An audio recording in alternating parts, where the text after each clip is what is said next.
Tick talk అని మ్మ్. Reels అని shorts అని చిన్న చిన్న పిల్లలతో చేస్తుంటారు. మ్మ్. ఇప్పుడు మీకు తెలీదు అది ఎంటర్టైన్మెంట్ వైజ్గా అయితే ఓకే, బట్ అది లైఫ్ టైం అనేది ఇప్పుడు స్టడీస్ అనుకోండి, దాన్ని పక్కన పెట్టడము, మ్మ్. ఇంకొకరితో కంపారిజన్స్ చేసుకోవడం, మ్మ్. అలాగే చేసే పిల్లలు ఎవరైతే ఉంటారో మ్మ్. అంతకంటే బెస్ట్ నేను చెయ్యాలి అనే కంపారిజన్స్ ఎక్కువ అయిపోతాయి. అవును. ఒకవేళ మీరు మీ ఎక్స్పెక్టేషన్స్కి రీచ్ కాకపోతే మైండ్ అనేది యాక్సెప్ట్ చేయదు. మ్మ్.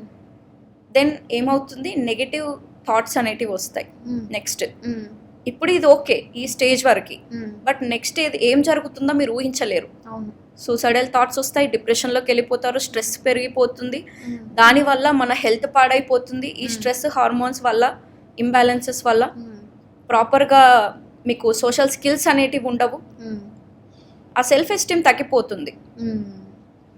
బికాస్ కంపారిజన్స్ చేస్తున్నాం, ఇది చూడు ఇది చూడు మనం సేమ్ ఇలా చేద్దాం, లేకపోతే వాళ్ళలా చేద్దాం వీళ్ళలా చేద్దాం. మ్మ్. మీరు మిమ్మల్ని లాగా ఉంచట్లేయట్లేదు,